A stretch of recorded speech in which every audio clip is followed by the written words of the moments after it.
The auctioneer brought the gavel down at $340 on a crisp, clear November morning in 2008 at the Caledonia County Estate Auction outside St. Johnsbury, Vermont, and the man in the slim gray three-piece English-cut suit standing at the side of the auction tent let out a thin, dry laugh through his nose that turned the heads of every dairy farmer in the bidding row.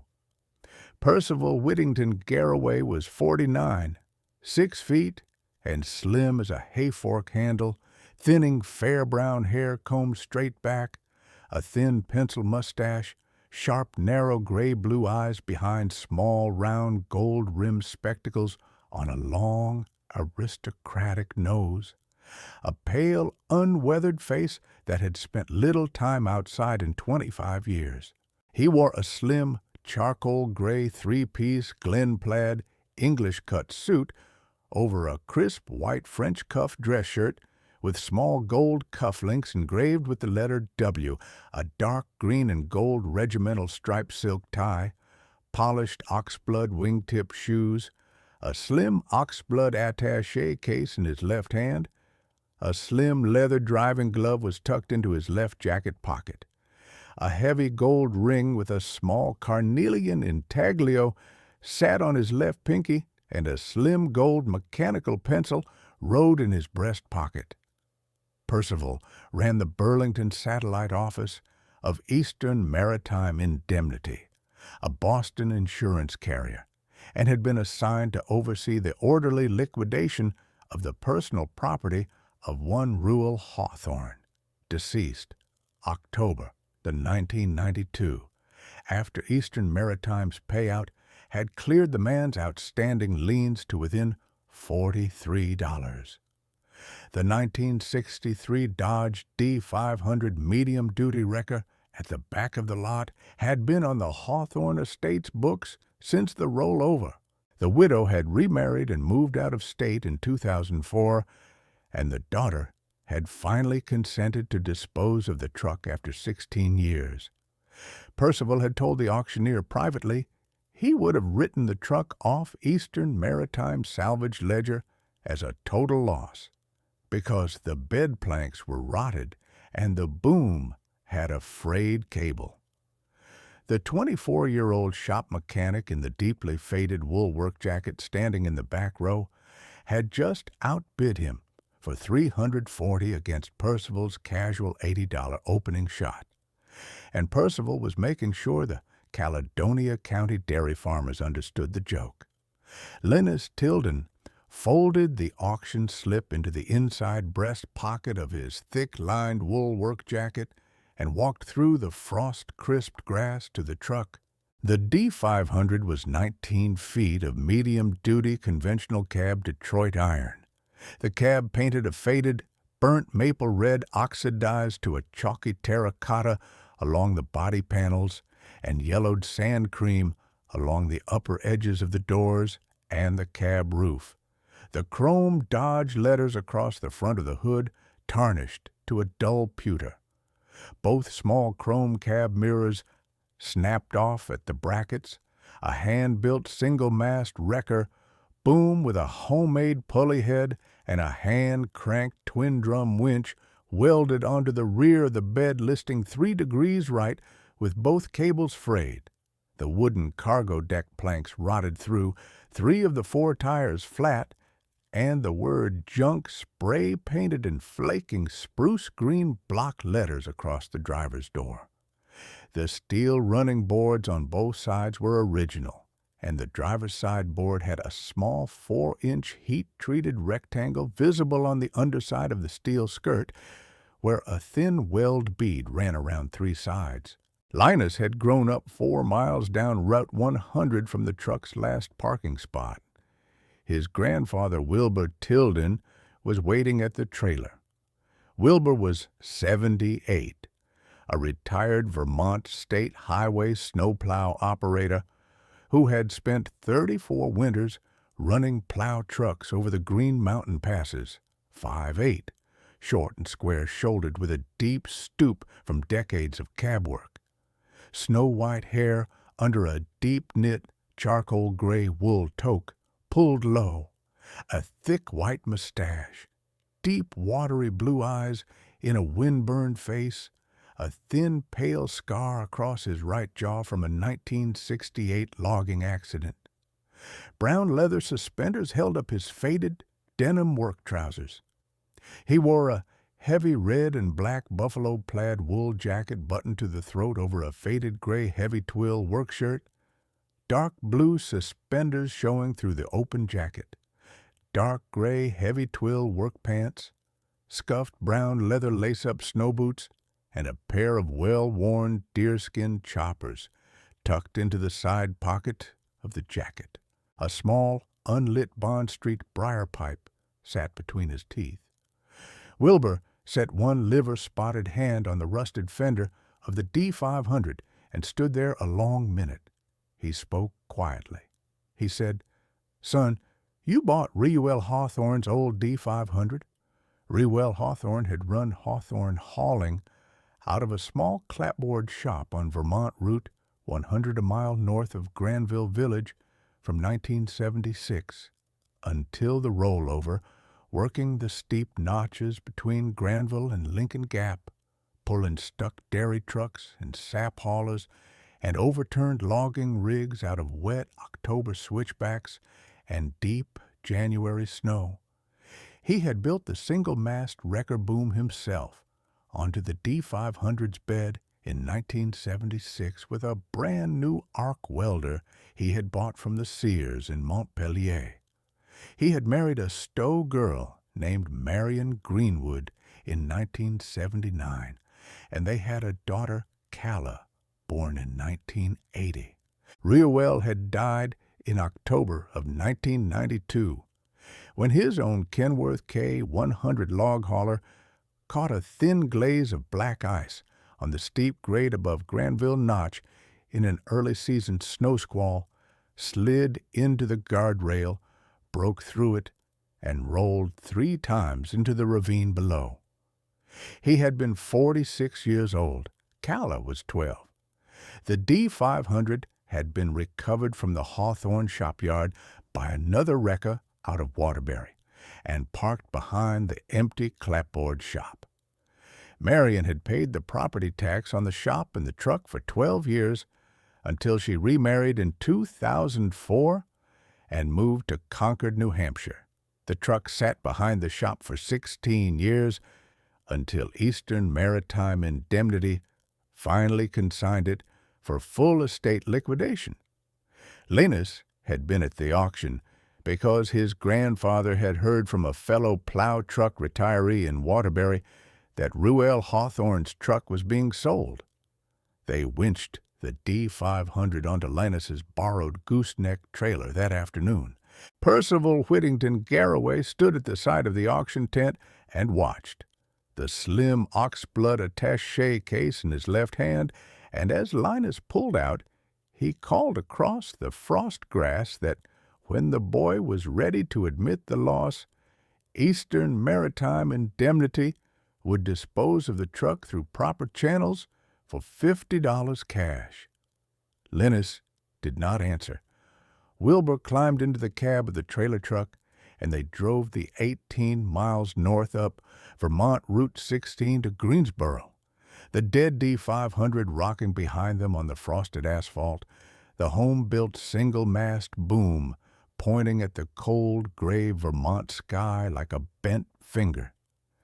The restoration would take 16 years. Nobody knew that on the drive north.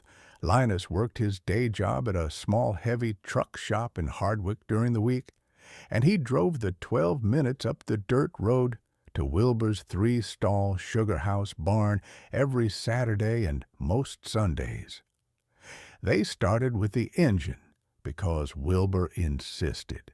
They pulled the 318 cubic inch polyhead V8 out of the D-500 with a chain hoist and tore it down on a stand. The bearings were salvageable, the crank true, the head needed only a careful regrind. They pulled the 4-speed manual and pressed new bushings into the shift tower. The first long Vermont winter went into the engine and into stories about Reuel Hawthorne. Wilbur told Linus about the night in 1983 when Reuel had pulled an overturned Lyndonville milk truck out of a flash-frozen brook bottom on Route 14 at 3 in the morning and refused payment except for a quart jar of maple syrup. He told Linus about the morning in 1989 when Reuel had hauled a snapped sugar house sap tank truck off the dirt road above the Granville Notch and let the sugar maker pay him in 2 gallons of grade A, dark, robust syrup.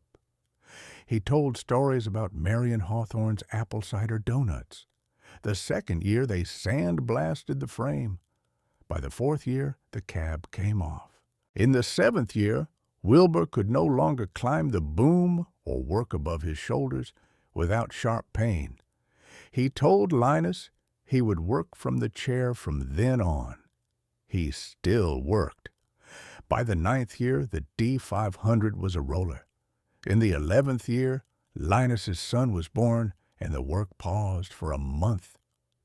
In the 13th year, Wilbur sat more than he stood. He worked from a folding wooden chair beside the wood stove, the deep-knit toque pulled low against the barn cold, the unlit briar pipe still between his teeth, the deerskin choppers in his lap, and he pointed at what to do next. Through all those years, Percival Whittington Garraway drove his slim gray BMW past the foot of Wilbur's dirt road, sometimes on his way to a Boston home office trip on Interstate 91, the slim oxblood attache case visible on the passenger seat through the side window, and the BMW always slowed at the foot of the road, but never quite turned in. By the 14th year, the D-500 was painted. They had wet-sanded and primed and laid down a deep, glossy, burnt maple red that matched a faded snapshot Wilbur had of the truck from 1979, and they had masked off the driver's door with blue painter's tape around a rectangle where the flaking spruce green junk paint still showed through, and they had left it there. Linus did not know why. He just left it. By the 15th year, the single-mast boom was rebuilt with a fresh aircraft-grade twin-drum cable and a polished brass pulley head. By the 16th year, the D-500 was nearly whole. They had not yet replaced the rotted oak treads on the running boards. The running boards were the last thing on the list because Wilbur always said you start with what makes the truck move and you finish with what makes the truck welcome a man climbing in. On a cold, clear morning of October, the 24th of the 16th year, Linus pulled into Wilbur's 3-stall sugar house barn with a stack of fresh-milled white oak running board planks and a bag of stainless steel mounting bolts. He was 40 years old. The chestnut at his temples had gone steady silver.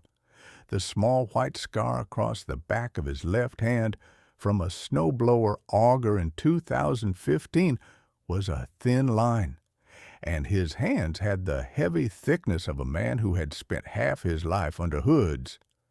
Wilbur was 94.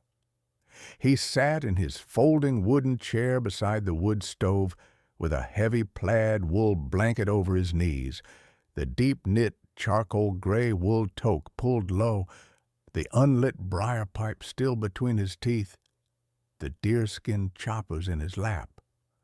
Linus unbolted the rotted oak tread from the driver's side running board and set the wood aside. He started to wire brush the steel running board skirt where the new oak would mount, and he stopped. There was a small 4-inch by 6-inch heat-treated rectangle on the underside of the steel skirt where a thin weld bead ran around 3 sides. The 4th side, a hinge of unwelded steel. The weld was hand-applied, and the steel inside the rectangle had been heat-tinted blue-gold by the welding torch. Linus set the wire brush down. He took a thin cold chisel and a small ball-peen hammer from the bench drawer and gently cracked the weld bead along its three sides. The rectangle of steel hinged downward on the unwelded fourth side and revealed a hollow pocket arc-welded between the steel running board skirt and the lower edge of the cab sill. Inside the pocket, wrapped in 2 layers of waxed butcher paper bound with brown twine, was a small flat oilcloth bundle. He carried the bundle to the workbench under the clip-on lamp and cut the twine and unfolded the oilcloth 2 layers deep. Inside were 4 things. There was a tight roll of folded $20 bills wrapped with a piece of brown twine, 70 bills in 1980s Federal Reserve paper, totaling $1,400. There was a small silver Vermont state maple leaf pin, the leaf detailed in fine engraved lines, the pin back-stamped with the word Sterling and a tiny VT below it. There was a small folded sheet of stiff drawing paper showing a crayon drawing of a maple sugar house with a curl of smoke from the cupola, signed at the bottom in a child's careful printing, Cala, age 11, 1991. And there was a folded single sheet of plain yellowed lined paper, the creases brittle, the ink faded but legible. Linus unfolded it. The handwriting was small and careful and slanted slightly to the right. The letter was dated October the 6th of 1992. It read, "To Cala. The cash is for whatever a young woman needs cash for at 18. The maple leaf pin is your great-grandmother Cora's. She wore it pinned to her sugar house apron for 63 years, and it came to your mother when your great-grandmother passed in 1985. The drawing is yours from last March. I have welded these inside the running board skirt because the early ice on the K100 hauler this week was 3 inches deep at the notch, and I do not trust the next sap run delivery. The truck is yours when you are old enough to drive her without breaking her. Your father, Reuel Hawthorne, Granville, Vermont, October 6, 1992. Linus sat on the workbench. He read the letter twice. He handed it to his grandfather, and Wilbur held it in both hands and read it once and set it down. He said quietly, "Reuel wrote this 14 days before the K100 broke the guardrail." The girl never knew. They drove west to Burlington the next Saturday. Wilbur had called a plow truck retiree from the Vermont Agency of Transportation whose daughter taught field botany at the University of Vermont, and the daughter had given them a current campus address for Cala. They drove down Interstate 89 under a clear, cold November Vermont sky and pulled into the visitor lot of the Pringle Herbarium at UVM, and the woman who came out of the lower-level lab in a faded green canvas field coat was 44 years old. She had Reuel Hawthorne's broad shoulders and her father's still watchful blue eyes. She wore a faded olive canvas field coat open over a worn dark blue button-down field shirt, slim olive corduroy field trousers, brown leather boondocker field boots scuffed at the heel, a soft brown leather field bag slung across her body, and a thin silver maple seed pendant at her throat. Wilbur spoke first. He said, "Ma'am, I knew your father. He worked on his D-500 in my sugar house barn in 1987. My grandson here bought the Dodge at the Caledonia County Auction 16 years ago, and we have been restoring her ever since. And we found something welded inside her running board skirt that belongs to you." Cala's face changed. She walked them into a small herbarium reading room, and they sat at a maple table, and Linus set the 4 items down one at a time. The cash first, then the pin, then the drawing. He saved the letter for last. Calla picked up the silver maple leaf pen. She turned it slowly between her fingers and read the stamp on the back. She said her great-grandmother Cora had run a small sugar house on the family farm in Albany, Vermont, until she died in 1985. That her mother had told her the pen had been lost somewhere between Granville and Concord after the move, and that the leaf pattern on the pen was a perfect match for a red maple silhouette. She picked up the drawing. She held it for a long time. She read the letter twice. She did not cry until the second reading. She asked finally if she could see the truck. They drove her east to Greensboro the next morning. Calla stood in the open bay of Wilbur's three-stall sugar house barn and walked slowly around the D-500 three times. She ran her hand along the chrome Dodge letters. She stood at the driver's door where the flaking spruce green junk was still masked off in blue tape. She turned to Linus and she asked the price. Linus looked at his grandfather. Wilbur set both hands on his knees and said, "Ma'am, the truck is yours, but not the way you mean. We are going to finish her. We are going to paint over the door so the junk is gone. And then we are going to drive her down Route 100 to a mile north of Granville Village where your father's clapboard shop stood until he rolled the K100 at the Notch, and we are going to paint your father's name on the door in clean white the way he had it in 1976. The boy paid $340 at auction. The truck is his on the paper. The work is his by the doing. But the name on the door belongs to your father and your great-grandmother and to you. They finished the D-500 through that winter. Calla drove up from Burlington every other weekend.